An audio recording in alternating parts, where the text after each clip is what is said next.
So guys, today's video is about how was my experience both with AMD GPUs and NVIDIA GPUs. You may be asking yourselves, why am I doing this while driving? Well, first of all, it is not a crime because I'm not actually messing around with the phone, so I'm just talking while driving, and that's not illegal.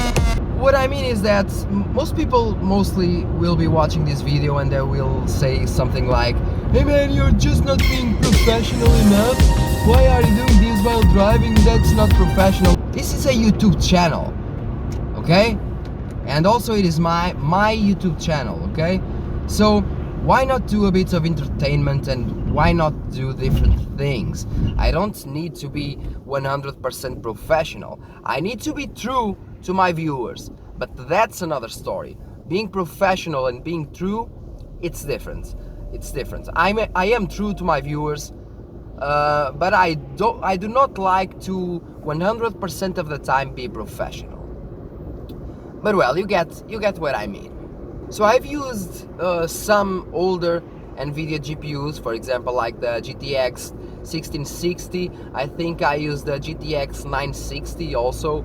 And I used a lot of AMD GPUs, for example, the HD 7870, the R9 280, the RX 470, RX 570, 480, 580, VEGA 56, and RX 5700 XT.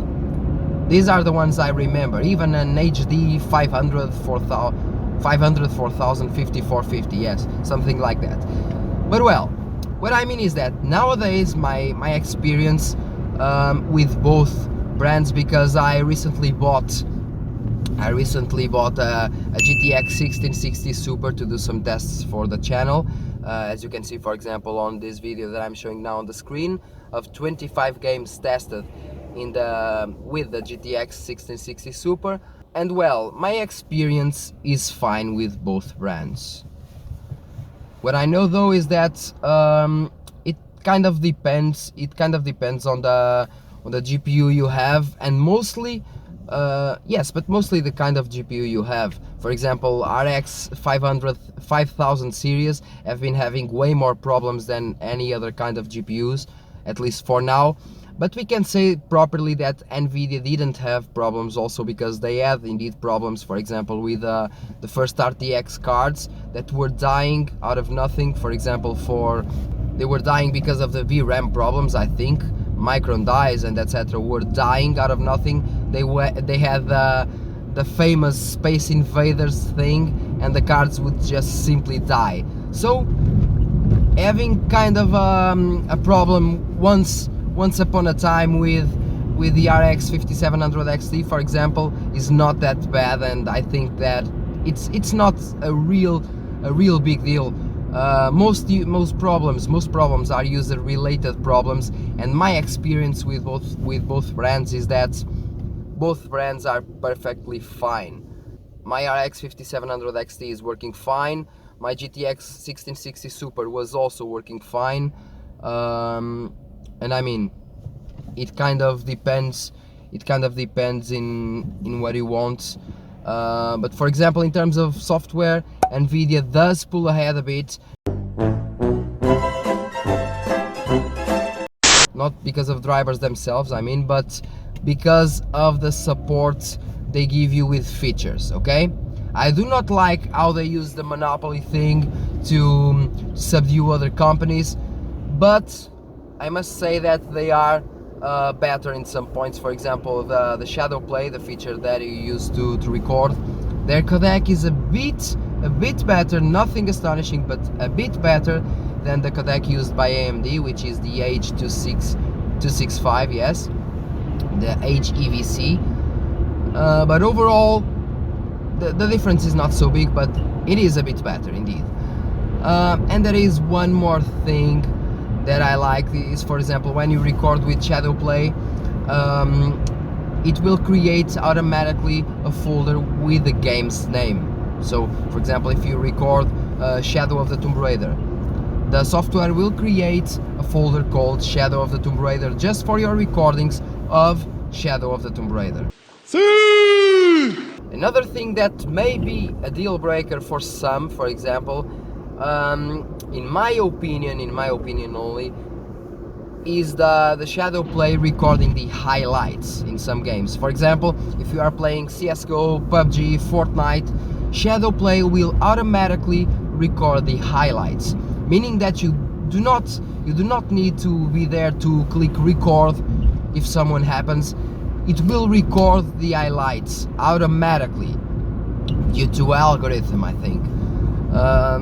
And that's something that AMD should focus on, because for most of us it may not mean anything at all, but for the streamers, for many people, streamers, for people who do YouTube videos based on gaming, so gameplays, whatever, and for people that really play competitive games, well, this is a feature that most love. So AMD could do something similar, and I think it would be really nice to have. As for performance, well, I can't really blame any brand, because, well, all cards have been running fine for me in several PCs. For example, my VEGA 56 has been running on my PC. Now that I have the 5700 XT, it is on my brother's PC, and it is still running fine with the newer drivers and blah blah blah. The basic thing that most people fail with the newest drivers, and they say, well, older drivers were fine but newers are not in the AMD side, is in fact the chipset drivers that most people fail to update.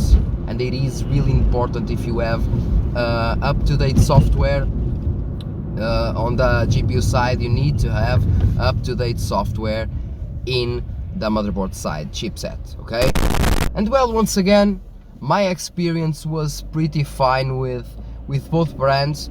Some brands have, NVIDIA has some better points, and well, NVIDIA cards do tend to be more plug and play than the AMD ones, at least the recent AMD ones, due to I can't call it fiasco, but I will call it fiasco on the 5500 XT, because of the PCI Express 4 and PCI Express 3 thing.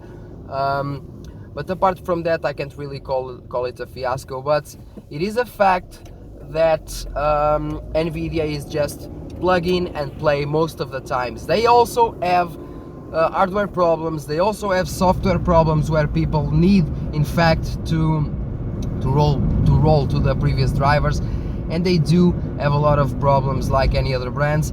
But one fact is that NVIDIA guys, they just don't cry as much as the AMD ones. NVIDIA fans tend to cry a lot, and that's fucking annoying most of the times.